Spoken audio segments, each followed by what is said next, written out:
In this video, I'm going to show you how you can make your own tiled patterns for pattern fills in Design Space. You can fill them with, you can fill a shape with them for either print and cut or a background for cardstock for making cards or scrapbook pages, whatever you want to use it for. Okay. So first thing I want to do is make a peace sign. So I'm going to go ahead and start some from scratch. I'm going to go to my circle, hold Control, and draw out a symmetrical circle. Now I'm probably going to go through this pretty fast, but I do have other videos showing you how to do the certain things that I'm going to apply to this peace sign in case you're not following along. And then again, there's always the pause button.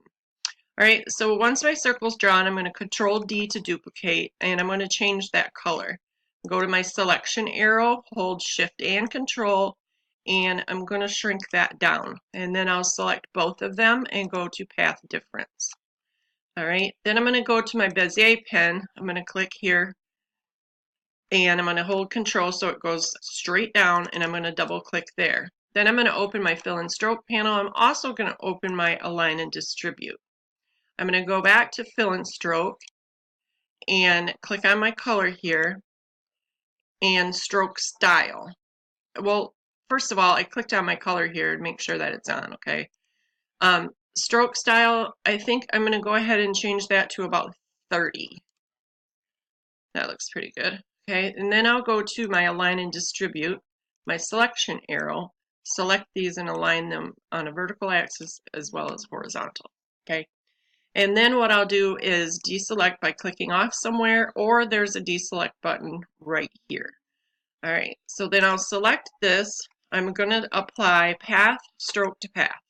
Okay, then I'll duplicate that once, Control D, and Control D again to duplicate it twice. I'm going to click on this again to get the rotation handles. I'm going to hold Control and rotate that around. I'm going to do the same with the other one in the opposite direction.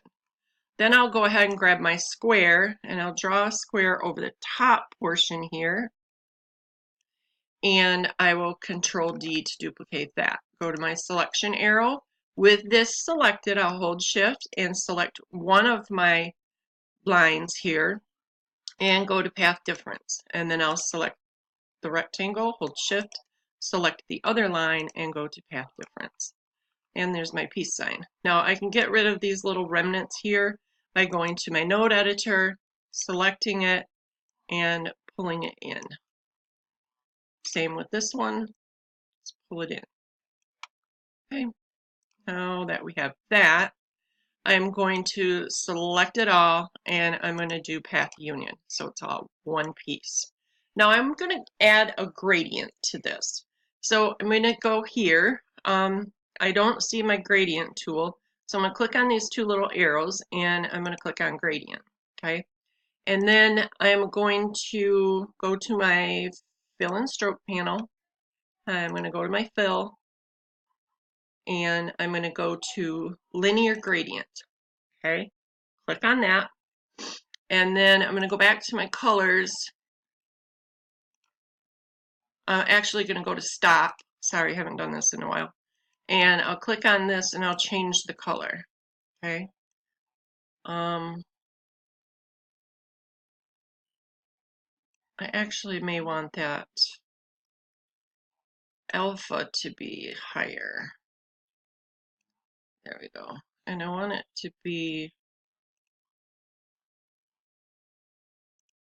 I think I actually want this stop to be, oh, darn it. I'm sorry, I really totally screwed that up. All right, let's just start over. All right, there's that one. And go to my gradient tool. And I'm going to turn the gradient on. And I'm going to add a stop. And I'm going to change the color. And I'm going to go back to my alpha channel and I'm going to turn that off. I think I'll make that more brighter yellow. There we go. And there. All right, good enough. Okay, so now that I have this, what I need to do is make a square, and I'll hold Control, and then go to my selection arrow, and I want to make sure this little lock here between width and height is locked. And I'm going to change this to 400. I find that works pretty well. Okay, and I'll turn it light gray for right now. And I'll place, well, let's select that and move it to the bottom. Okay, and we'll select this and put this right in the center. Doesn't have to be perfect, but if you want it to be, you can align it vertically and horizontally. All right, then I'm going to Control D to duplicate that, hold Control, shrink it down. Now when you place these, make sure you don't place them on the corner. You can place them here, you can place them here, just don't place them on the corner. I find it works best, okay? So you can place this anywhere you want. You know, here looks good. So then what you do is you Control D and you hit your arrow key to put it on the other side. So you're going to hit your right arrow key. Let me do this again. Control D and your right arrow key. Now, this should have put it over here and it didn't. So let's go to our square and double click on that. That's going to open our preferences. What we want to look for is behavior and steps. Whatever size our box is, that's what our steps need to be. So I'm going to change them to 400. Okay. Now, if let me go ahead and delete that. If I Control D to duplicate that and I hit my right arrow, it goes where it's supposed to go. Okay, so let me duplicate that and I'll shrink that one down and I'll just place it here. I'll Control D and place that there. Control D, make it a little larger. Put that here. Let's see, actually. Whatever one you have hanging off of the side, it needs to be in the same spot on the top, and you cannot move these. If you move them, you screw your tile up, okay? Control D and the up arrow, okay? And we'll do one more small one, Control D. I mean, you can put as many on here as you'd like. Control, make it a little larger. And Control D to duplicate and my right arrow. All right, once that's done, I'm going to select my square and I'm going to Control D to, let's back up. First thing I'm going to do is select all, and then I'm going to, well, I don't think I need to do that. Hold on, let me see. Sorry, Control D, select all, object, clip, set. Oh, I didn't need to. Okay, so now what I can do is group it all. All right, but before I do that, I actually want to turn this white again. I think I want that white, or do I want it a pale yellow? Let's go back to fill and stroke. Let's make that a pale yellow. Okay, that looks good. All right, so then now I will group it all. Okay, and then I'll save this as, no, I won't save it. I'm sorry, it's been a while. I'm going to export PNG image, okay? And I'll give it a name.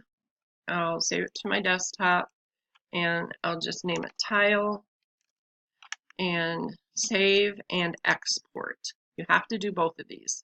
Otherwise you won't know where to find it or it won't export, okay? So now what we'll do is we'll go to Cricut Design Space, and once we're here, we will go to upload and we'll go to pattern fill, upload pattern fill, and we'll find our pattern.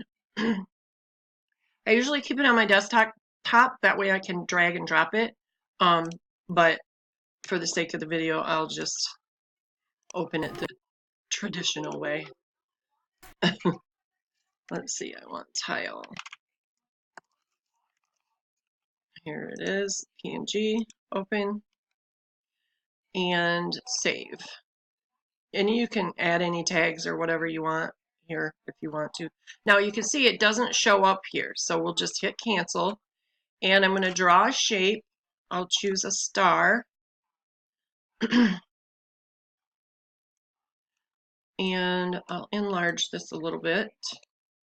And click on the star in the layers panel and change it to print. That's going to give me access to my patterns, okay?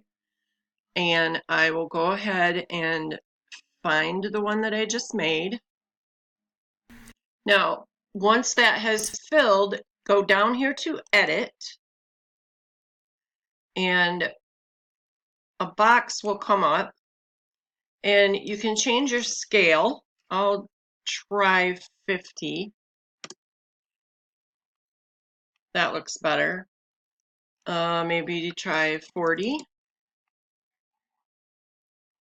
That's a little better. I don't know. You can play around with this. You can tilt it so your peace signs are going this way or that way. You can flip it. You can play around with these, okay? And then once you're done, this is what you have, okay? Now you can go to make it, and it's going to print, and then it's going to cut around the star, all right? Now, if you wanted this to be, let me cancel that. If you want this star to be on a page, let's go to shapes and grab a rectangle. And what I'll do is I'll size this to, let me unlock this lock, and I'll size it to 8.5 by 11. Actually, I won't, because print and cut size is 6.25 by 9.75. It'd probably help if I turn the light on so I could see. Okay, so now let me zoom out here. Now that I have this, I can take this, let me select this and arrange it to the back, and I can place this all along. Let me go ahead and duplicate this a few times. And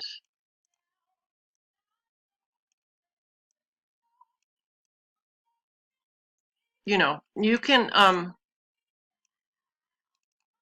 arrange these however you want.